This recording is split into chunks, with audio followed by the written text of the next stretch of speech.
Inside Out 2 was pretty good. I think it's going to be a solid winner this summer, and I think basically everyone's going to take their kids to go see it, and I think they're going to get a good experience out of it, because it really is the premise of the first film, which is kids and their emotions, but they introduce more emotions and more complex emotions, and emotions that have to do with getting older and maturing. And so it's a whole new league of learning how to talk about your emotions lessons. Embarrassment, envy, anxiety, more. It brings those things into the loop and then tells a pretty workable story about how those things can affect your life. I think also that it's very useful that they made anxiety the most prominent new character, and in this case, I don't believe this is a spoiler, kind of the villain. So it's a story about how your concern about what people think of you or what you can do next can take control of you in a bad way. But also, it's just part of your human experience. I think a lot of people are going to find that very interesting, and that's going to open a lot of doors to meaningful conversations with your kids, which is, after all, the point of movies like this. So I'll end the strict review right there and say, it's good, recommend, go see it, you'll have a good time, end of statement. But if you want to stick around, I'm going to talk a little more about it, and some of my more personal and introspective writing thoughts. Because while I just praised it, I still didn't necessarily love it. I said before in my prediction video for Inside Out 2 that I didn't really love the first one, even though I can tell it was good and parts of it did affect me. And after seeing the sequel, I feel the same way. Even though this feels like a very carefully thought out, basically appealing world, I can tell a lot of people worked really hard on. That's basically entertaining at a certain level. I guess I just don't like the idea of this. The idea of these kids' movies, and often Pixar movies, about anthropomorphized things, anthropomorphized toys, anthropomorphized bugs, anthropomorphized monsters, is that they are figures that both children and adults can project their feelings onto. They reflect a child's feelings in their simple desires and their simple goals, and they reflect adults in their concern for a child. The toys in Toy Story just want to be with the safety of Andy in their home, because that's what kids want, is to be in a safe place that they know is fun with someone they care about.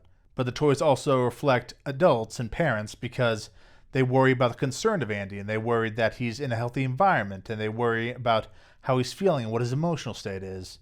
So the whole family can empathize with these figures, and we have a means through which a meaningful story can be told. But Inside Out, I guess, just doesn't land this idea as much for me. And after seeing the second one, I think it's just that I find the idea annoying on a few different levels. And it's really my problem. It's not the production's problem. But it is an interesting puzzle to sort through. Number one, and I think this is the biggest thing, is just because now that I've seen two movies, I know this is the formula. It's always about the child going through like a tough time, and because it's about their emotions going all over the place, they have to do some things that are embarrassing or sad or vulnerable or stuff like that. And that type of social scenario in a movie, I just hate. I can take it in a TV show, but in a movie, it feels so much bigger and so much worse. So that's just a case of not liking that type of comedy. But secondarily, I think I just have trouble getting on board with the idea of the emotions. I think that's almost too much of a metaphor. I understand sorting your emotions into personalities can be a good way to understand your own emotions and how they're part of a collective and helps you assert a sense of control over them. But I almost feel like in ways that's too simplistic. Like, when you do things, you do them for many reasons, and I feel like it almost devalues the kids' actions by acting as if their emotions are inside them, working them with controls, rather than they themselves, in league with their emotions, are making decisions. It's a take on the formula that I just think doesn't quite work as effectively as some of the others do. And I guess that just kind of instinctive discomfort bleeds through and affects my enjoyment. On the other hand, it could be that I'm totally wrong about this.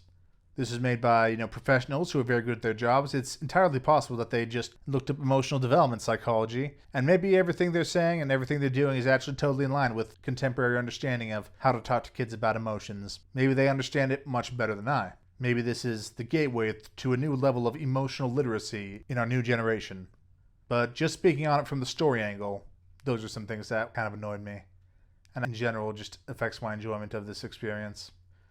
But hey, I'm not the one who needs to be pleased by this, so go ahead and enjoy.